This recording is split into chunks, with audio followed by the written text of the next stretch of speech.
sentido. Uma coisa que pegaram o nosso pé na série Brasil são os templários. O que vocês falam dos templários? Manja a Ordem Templária. Sim, claro. Então, pô, os grandes cavaleiros da Idade Média, aquela coisa toda, os caras das cruzadas. Paulo Cogos. Paulo Cogos e companhia. Isso. Tem um templário. Os caras das cruzadas e Sei. tudo mais. A gente fala que o Brasil foi Tinha que ter um descoberto... templário aí, um templário, um bonequinho. Tinha que ter um templáriozinho. É verdade. Se duvidar, deve ter. Deve- Deve ter por aí. A gente fala lá na série Brasil que o Brasil foi descoberto por herdeiros da Ordem Templária. Você tá zoando. Porra, meu, mas eu não tô, entendeu? Mano, olha isso, cara. E aí os caras parecem, não, pô, vocês querem meter uma narrativa pro brasileiro se sentir importante. Cara, de certa forma é legal, realmente. Pô, legal pra caramba. Né? Dá um clima massa, mas é só o que é, porque existia a Ordem Templária, todo mundo sabe. Filipe IV, o Belo, ele extinguiu a Ordem Templária na França, ele fez um conchavo lá com o Papa Clemente V, extinguiu a Ordem Templária, tem documentação bem viva disso, não é nem um ponto polêmico na história. Isso aí nem é Isso não é polêmico. polêmico. Todo mundo sim. tá junto, tá? Uhum. E aí tem uma narrativa que é o seguinte, os Templários Na foram... verdade, não tem nada polêmico. Não tem nada polêmico, mas Toda é essa difícil construção. pegar. Vou dar de novo a fonte. Que é, os caras saíram da França, exilados, alguns morreram, Jacques de Molay, aquela coisa toda conhecida. Ele foi queimado. Alguns foram para Portugal. Portugal foi o único país que não atendeu a ordem do Papa de proibir os templários, mas também não queria deixar a ordem templária ali para não criar uma dissidência com a igreja. Qual era a narrativa que a gente viu nos historiadores e tudo mais? Existem uma série de reuniões que ocorrem e existe uma transferência de recursos da Ordem do Templo, da Ordem dos Templários, para o governo ali, para o estado de Portugal. E anos depois, próximo ali, eu não me lembro se chega a passar uns 5 anos ou um ano depois, mas sei que passa um período, é fundada em Portugal a Ordem de Cristo. Que é basicamente com os mesmos valores, com os mesmos viés, com as mesmas pessoas que saíram da Ordem dos Templários. E há uma transferência de recursos, daqueles recursos que tinham vindo da Ordem dos Templários, para a Ordem de Cristo.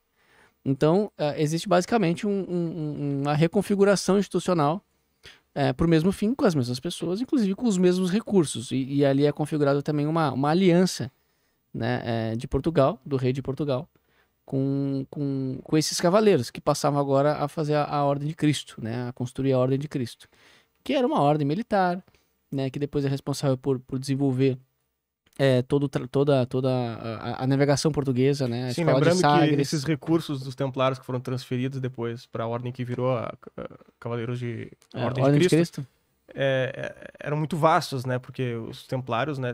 Lembro que a função deles ali inicial, eles criaram o que seria a letra de câmbio, né? O sistema de banco que a gente conhece, outro que você pega num lugar, retira em outro lugar e tal, porque era muito perigoso a travessia e tal.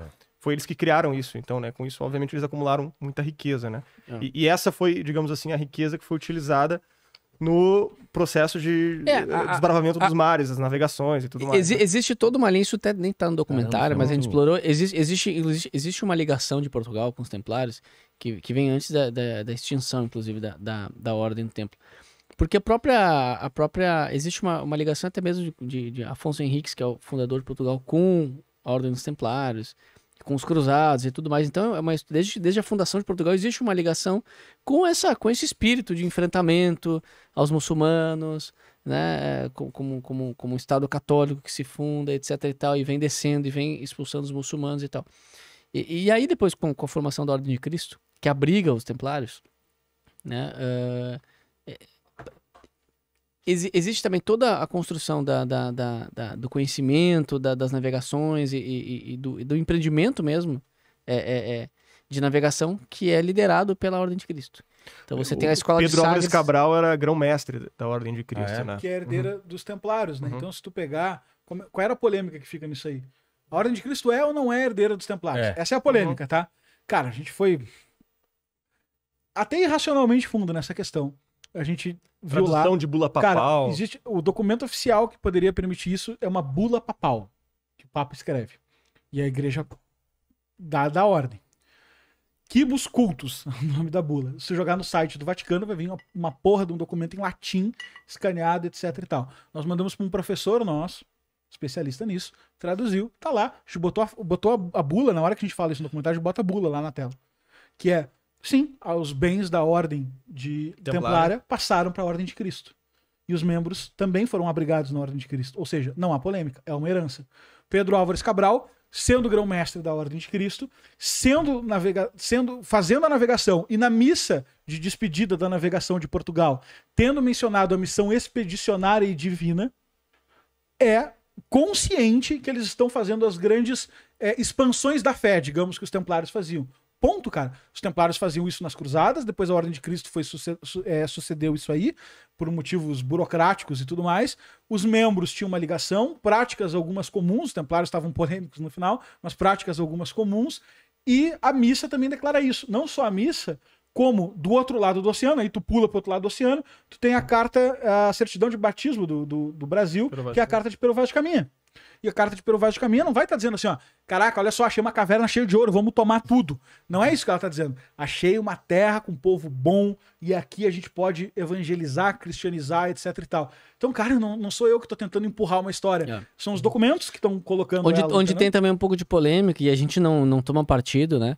É também assim, se esse pessoal chegou no Brasil sem querer, né, ou por querer, e a gente também não toma partido, mas coloca o pessoal falando, e os historiadores colocam com um ponto de vista, que é o seguinte, olha, sem querer ou querendo, como o espírito do tempo, né, português católico, era de providência divina, de estamos aqui, estamos cumprindo a vontade de Deus. O cara chega lá, sem querer ou por querer, o cara chega, olha aquilo e fala, chegamos na terra de Santa Cruz. Isso aqui é o nosso destino, etc e tal. Mas, claro, vai ter especulação dizendo que aquilo era consciente, que eles tinham mapas antigos, etc e tal, Ilha Brasil, não sei o que, tal. E vai ter historiadores dizendo, não, tá aqui, tá muito evidente que foi sem querer, é um erro de percurso, acabaram caindo no Brasil. Então, essa talvez seja uma polêmica aí. Mas a gente bota as duas versões. Bota as duas.